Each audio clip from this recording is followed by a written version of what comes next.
Todas as igrejas possuem erros. Com certeza você, assim como eu, ao longo de sua caminhada cristã, você já deve ter ouvido muito essa frase, de que todas as igrejas possuem erros.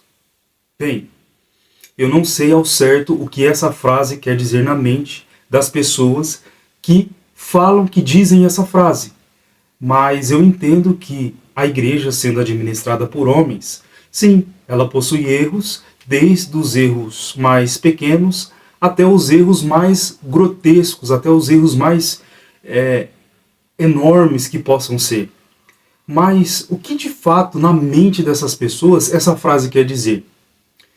Será que essas pessoas, ao dizerem que as igrejas possuem erros, será que elas mesmas querem se proteger de não apontar aquilo que dentro de suas próprias denominações está escancarado?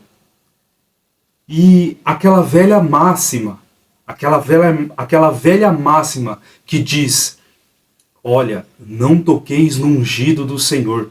Eu sempre ouvi essa frase, mas nunca também entendi ao certo o que ela queria dizer, a frase em si, e essas pessoas, até eu entender o texto e o contexto onde essa frase foi dita.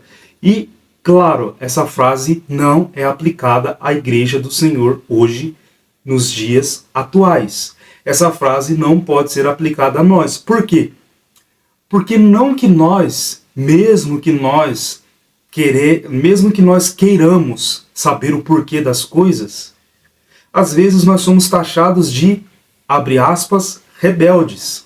Será que você, na sua denominação, também já não foi taxado assim?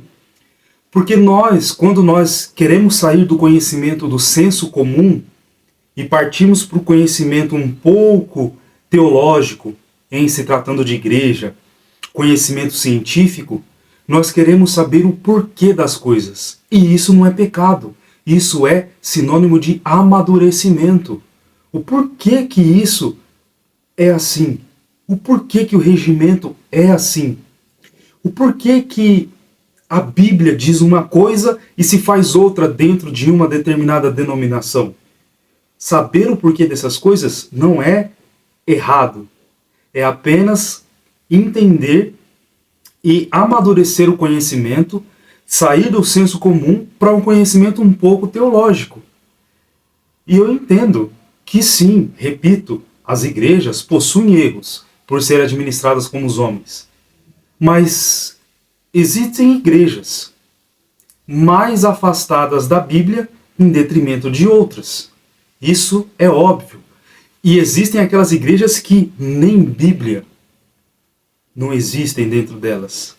Ah, mas a minha igreja é uma igreja que lê a Bíblia, é uma igreja que o pastor prega a Bíblia. Mas nem sempre pregar sobre a Bíblia é pregar a Bíblia.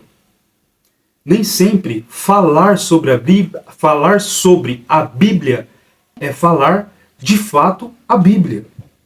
E isso vai se transformando em erros grotescos que ao longo da vida nós vamos nos enchendo com as perguntas dos porquês.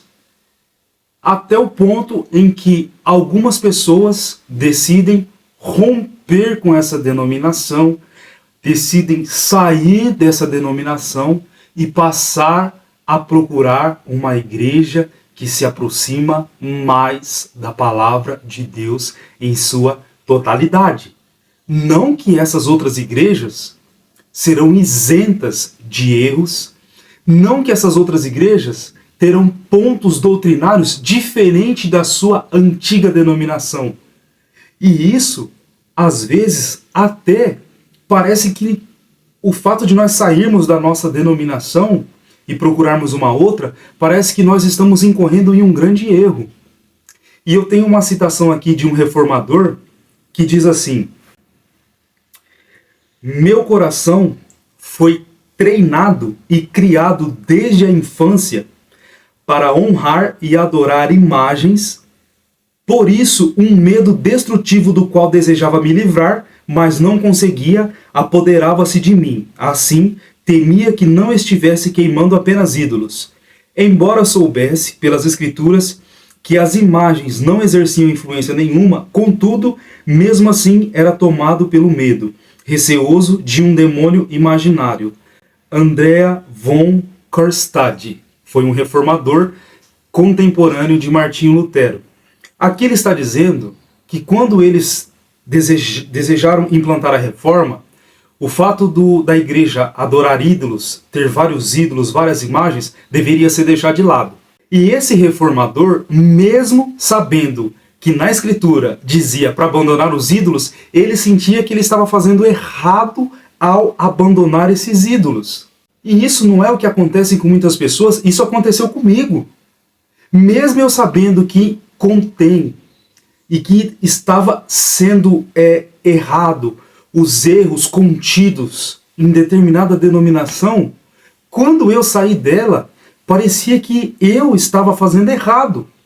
Mas eu ponderava aquilo e falava assim: Deus, mas se a tua palavra diz assim, e está sendo feito assim, por que é que esse sentimento de que eu estou errado está dentro de mim? Claro, isso é porque, de fato, desde a nossa infância, nós somos treinados àquilo. Nós somos treinados, a nossa mente foi condicionada àquilo. E parece que mesmo saindo de lá, parece que o errado somos nós. Mas às vezes não é assim. Não que a denominação em si ela seja um erro. Mas os erros pontuais, doutrinários, pequenos e grotescos devem ser apontados. Devemos entender o porquê das coisas. Eu me lembro que uma certa feita em um casamento, uma mulher foi fazer oração pelo casal. Se não me falha a memória, ela era alguma das lideranças da igreja. E ao ver essa mulher vestida com calça, blusa, brincos e maquiagem forte, eu disse no meu coração que aquela oração ela não valeria diante de Deus, porque ela estava de brinco e maquiagem. Isso eu acredito que faz mais de 20 anos. Olha a minha mente. Olha a condição, a condicional que foi imposta em minha mente. Isso é um absurdo. Isso é um absurdo. E nós devemos sim entender o porquê das coisas. A palavra de Deus, a Bíblia Sagrada, ela foi dada para ser entendida, para ser interpretada, não conforme o querer dos intérpretes, mas existe uma linha. Claro que os pontos doutrinários se diferem, mas existe uma verdade una, existe uma verdade absoluta dentro da palavra de Deus, e isso deve ser a fonte primária de tudo aquilo que a igreja diz acreditar. E por isso devemos entender o porquê das coisas. Não somente ficar no conhecimento do senso comum. Ah, por que isso é assim? Ah, porque me falaram que é assim. Ah, às vezes até os nossos pais nos ensinaram assim. Mas eles também careciam de algum conhecimento um pouco além do senso comum para nos transmitir.